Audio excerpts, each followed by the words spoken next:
What's up, y'all? This is Christ Culture, the podcast. I am Kiana. I'm Calvin. And this is our series of the Christ Culture crew. We're doing a little round table. Yep. Having a little more intimate conversation so we can just be raw with each other. Yeah, got some discussions coming. All topics chosen by our audience. Wow. You guys could also be our audience. Yeah. So drop some comments and topics in the comments. So we're working from a little list here from things that people have asked us to speak about. Let's just put the camera on E because he wants to do something. Everybody, that's E. Yes, give him his camera, please. They said round table, but this is a spherical room talk. You just had to get that off. Let him say it. Let me pull up our magic list and see what people want to hear about. What's our topic today? They are giving us no breathers here. No breathers. Wow, what a topic. Here we go. Temptations / sexual discipline. What are your thoughts?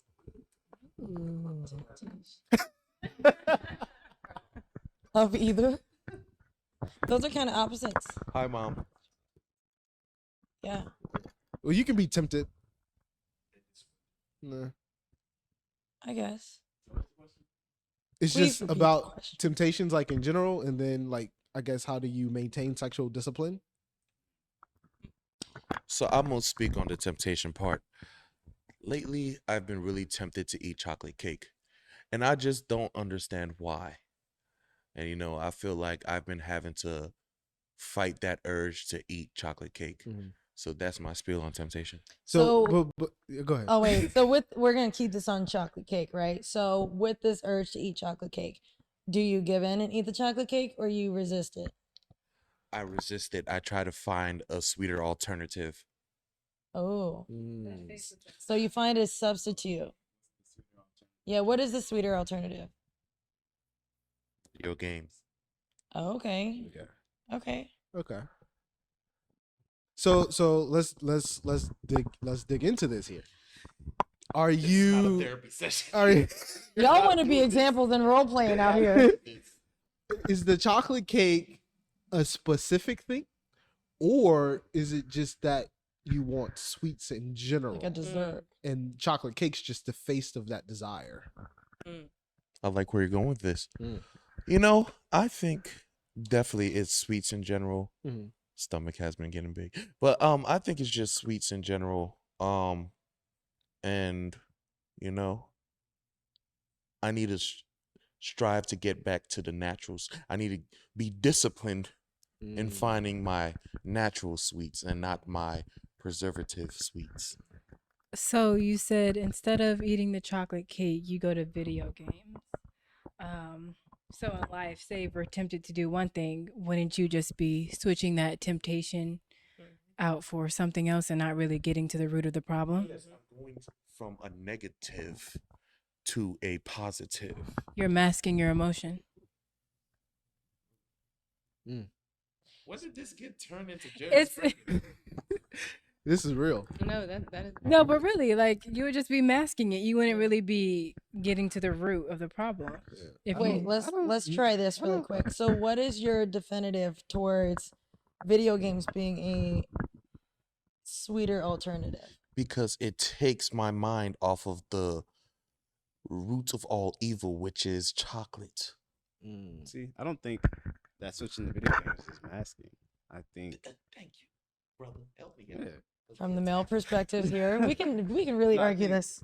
If video games is something that is healthy for you, like it's something that relaxes you or makes you feel at ease, like it's something that you enjoy doing, switching from chocolate cake, which can hurt you, and switching to that helps you, I don't see that as masking. What I will say in line with this is whenever you take anything out of your life, it's going to leave a space. You're not going to get by with that space existing. You got to put something in that space.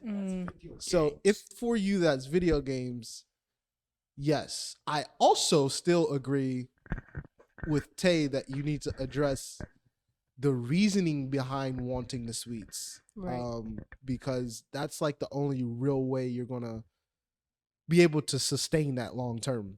Right. And I think like in that transition and like finding something healthy to replace that desire to eat chocolate cake, like in that situation, you should also be doing the practices and discipline or whatever it is to get to the root of what it is that you're that temptation for sweets. You know, don't just replace, actually, like going off of what Tay is saying, like don't just replace it with something else. So, you know, like replace it with something or switch it to something good, but also when doing that, let that be a avenue to get to the root of whatever that might be. But what if I cannot find that root, right? What about the chemical imbalances that I am going through that just makes me attracted to the chocolate cake? What can I do to get away from that other than trying to mask it or replace it with a different positive factor? So it's not that chocolate cake is the root of all evil because it's there, it's good. Figuring out why you want it is because it's delicious, right? You can't deny it. You telling yourself chocolate cake is nasty, you're just making it worse for yourself and you're going to even want it more. So not running away from it, but saying like, hey, I enjoy chocolate cake. I love this. This is something that I know I've loved, and maybe it's just not the time to eat it for breakfast, lunch, and dinner.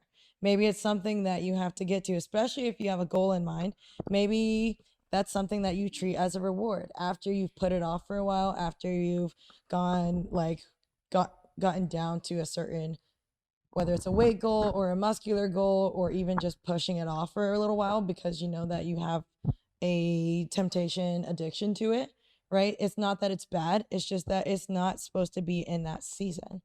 So maybe if you wait a little bit longer, you know, if you say like, okay, once I lose this amount of weight or once I start getting more comfortable with eating my vegetables or whatever it is, then you can be like, okay, now I can have this cake. But now I got into this point where I've worked this muscle of that discipline that I don't actually even crave the chocolate cake like I used to because I just got it whenever I wanted it.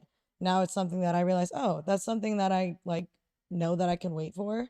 And so now when I get it, it's that much more special. It's that much more delectable. And you're like, wow, this tastes like the best chocolate cake in my life. See how the team just, right? You see how we did that? That was a team effort. We weren't right even there. talking about chocolate cake the whole time. I was and about y'all to say, missed you it. guys were They kind of missed out. losing me. I was like, Because you know kids okay. are watching. No, but like, But I do want to say something. Now, when you Can were we just say talking, Key, sex? it reminded me. I follow a lot of spiritual people on Instagram, and one of the women were like, in regards to sexual discipline, intercourse, and abstinence. She said a lot of people who feel like they're addicted to sex, or just who are addicted to certain forms and types of pleasures, um, you know, try to be abstinent, and they are abstinent for like what, 1 year, 2 years, X amount of times, but sometimes they don't succeed because they're really not, like you were saying, identifying the root of the problem and doing the work to figure out why they want to indulge or why they feel they may be addicted to those specific pleasures. Because sometimes it could be a lack anywhere else in your life where you're like, I don't feel appreciated in my relationships. I don't feel like people listen to me. I don't feel like I'm pretty. I don't feel like I'm handsome. Whatever it is, like there's a lack somewhere in your self-love cycle that makes you feel like, okay, I need somebody else to validate me.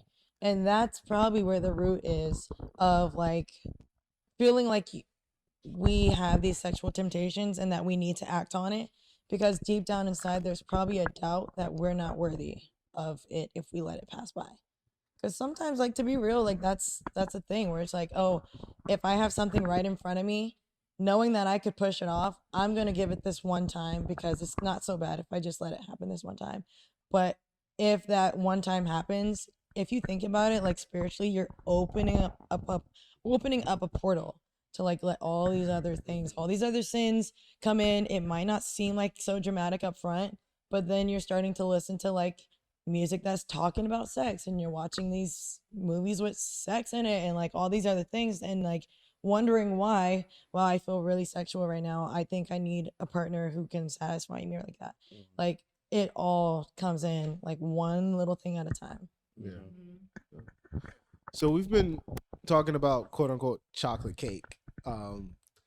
So my question to all of you is what is that thing that's your chocolate cake, like your temptation, and how do you deal with that? You're asking for specific examples? Yeah. So I'll start. I would say my temptation is like things like spending money. Like I'm very tempted to do that, and I spend a lot of money on stuff, and then afterwards I'm like, now like I got to deal with that. So like I've been trying to be more disciplined. What I will say is I don't like spend money on like frivolous things. Like I'm not a material person. But for example, like I do films and stuff, so I will spend however much money on camera equipment, something that's helping me towards something. But even with that, there's times that I shouldn't be spending the money that I'm spending. So that's like a real temptation. Like when that check hits my account, it's like, okay, I can go do stuff now, and I shouldn't always be doing that. Yeah. What about you guys? Food, right? I think okay, greasy food. I think that's a temptation like that. I just have to have, right. It wasn't like that before, but that's because I was more active. I was more athletic. I was out. Now that I'm not playing football consistently, now that I'm just in work and school, I've just been like stressed, and the only thing that what I'm thinking, the only thing that makes me happy is a Philly cheesesteak or chocolate cake. I want to piggyback off you, one, because we're in the same frame, and two, my temptation is I like to cook on impulse. So if I wake up and I'm like, I want a cheesecake. Like that one week I brought in the cheesecakes. I just wanted cheesecake. Like, so that's me. I just like to cook on impulse. If I see it on social media, then I'm like, ooh, let me go walk to the store, get the ingredients and make it. So in this new season, I am trying to empty out my whole pantry or refrigerator before I like go search for new recipes to make and to help his temptation of food. So yeah. To be honest, I don't think I have one personal temptation. I think I have a lot of different avenues that I try to fill whatever void that is with like different things, whether that be food, whether that be drinking, whether that be smoking, whether that be like whatever. Like it could be a lot of different things, or even God sometimes, to be honest, and like just get really, and then I fall into sometimes a religious mindset, just going too deeply into one thing or one whatever. Like it could be a lot of different things for me. How do I deal with it?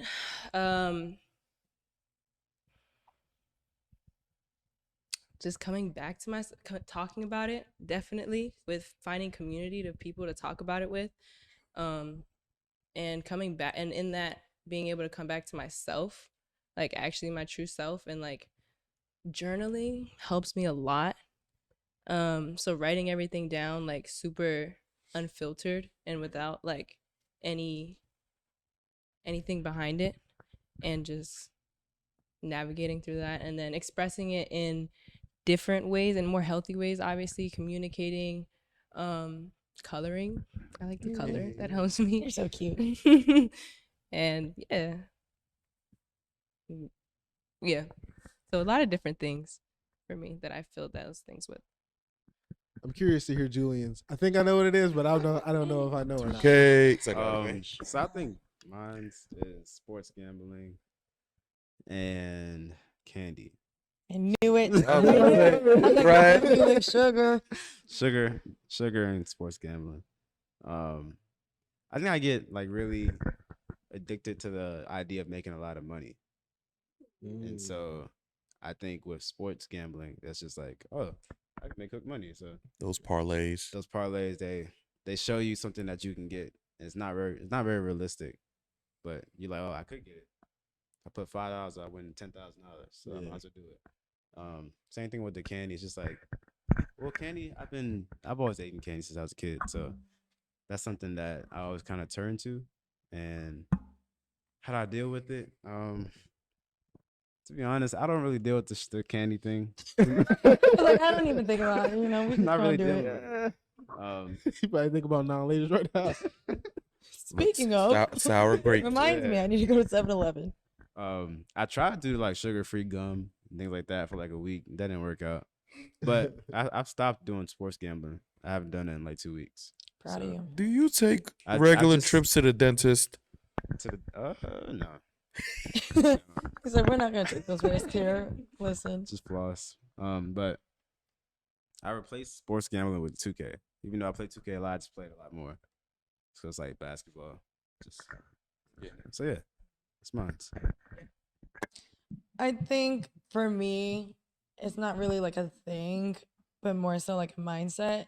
So like I can easily overthink, and once I get there, it's like a rabbit hole. And not even like overthinking worst case scenarios. Like I dream a lot, so I can easily be like, "Oh, this is a dope idea," and then I go all the way to like 5 years from now, exactly what it looks like, and then once I get to that point, it low-key like psychs me out, and then I'm like, dang, that can't happen. Like that's so crazy. It's so good. Like there's no way that could happen. So then yeah, I think overthinking has definitely been my thing that tempts me sometimes and freaks me out.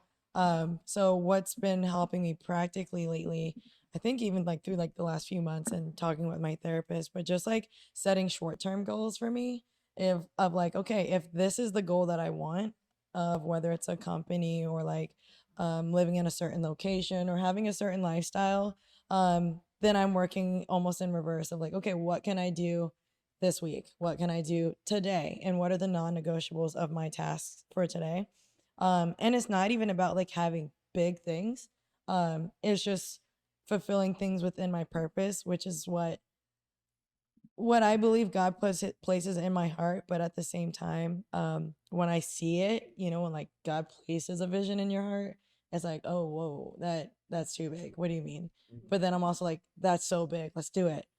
And it's just like all the practicals in between that take up to that. So I think definitely overcoming that overthinking is something that I've been working on, and yeah, it's a mindset thing. I can definitely relate to that. Just like overthinking your goals, over striving. Yeah. Feeling like, okay, I can do this, and then you start, 10 years from now I can do this, and you kind of miss out all the little details in between, and you never get it done. Absolutely. I can definitely relate to that. Well, there you have it. That's our episode on temptations. And if you're tempted, let us know. Stop. Put your temptations in the comments, please. Drop all we want a long list of temptations in the comments. Just 10,000 temptations listed in alphabetical order. But yeah, that discipline is real. Yeah. And right, like even when I'm coaching, right when you want to stop, well, maybe that's the wrong way to put this. Right when you know what's better for you, go for that. Because it takes a matter of 5 seconds to make a decision. And just give yourself 5 seconds to breathe, make the decision. Am I doing this? Am I not doing it? And then go for the one that's going to be more fruitful for you. Boom. I know we didn't really dive deep into the sexual discipline part, but if you really want us to talk about it more, please leave a comment down below, right? And we'll probably get to it. Yeah. Hope you enjoyed this round room, as E would say. Spherical room. Spherical room. We'll catch y'all in the next one. Peace.